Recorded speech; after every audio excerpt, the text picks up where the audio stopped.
छत्रपती शिवाजी महाराजांना वंदन करून आणि माझ्या आई वडिलांचे स्मरण करून मी उद्धव बाळासाहेब ठाकरे ईश्वर साक्ष शपथ घेतो की कायद्याद्वारे स्थापित झाले आहे अशा भारतीय संविधानाबद्दल मी खरी श्रद्धा व निष्ठा बाळगेन।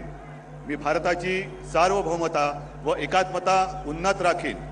मी महाराष्ट्र राज्याचा मुख्यमंत्री म्हणून माझी कामे निष्ठापूर्वक व शुद्ध बुद्धीने पार पाडीन आणि संविधान व कायदा यानुसार सर्व तऱ्हेच्या लोकांना मी निर्भयपणे व निस्पृहपणे तसेच कोणाच्याही विषयी ममत्व भाव किंवा आकस न बाळगता न्याय वागणूक देईन।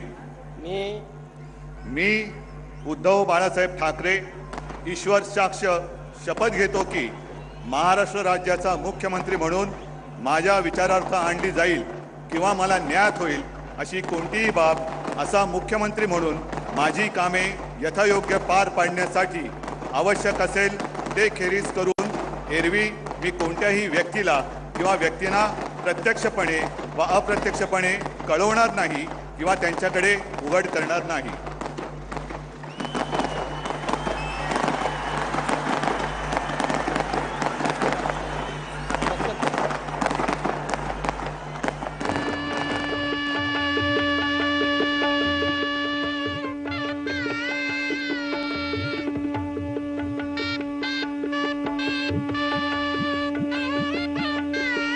फक्त मला इथे मुद्दा मांडायचा आहे। एकनाथ, गंगूबाई, संभाजी शिंदे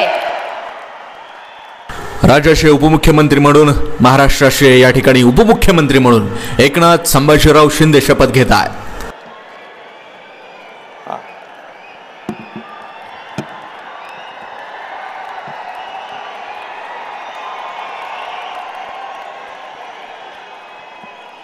हिंदू हृदय सम्राट बाळासाहेब ठाकरे यांना वंदन।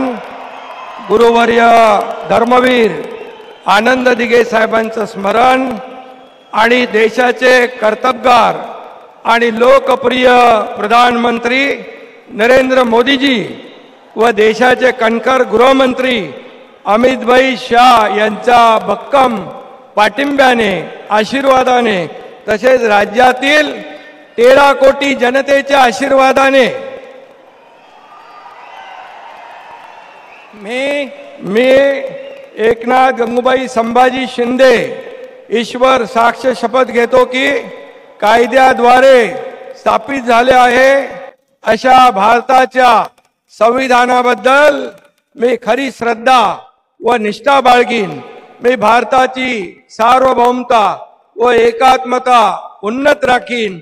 मी महाराष्ट्र राज्याचा उपमुख्यमंत्री म्हणून माझी कामे निष्ठापूर्वक व सत्सद विवेक बुद्धीने पार पाडीन आणि संविधान व कायदा यानुसार सर्व तऱ्हेच्या लोकांना मी निर्भयपणे व निष्पक्षपातीपणे तसेच कोणाच्याही विषयी ममत्व भाव किंवा आकस न बाळगता न्याय वागणूक देईन।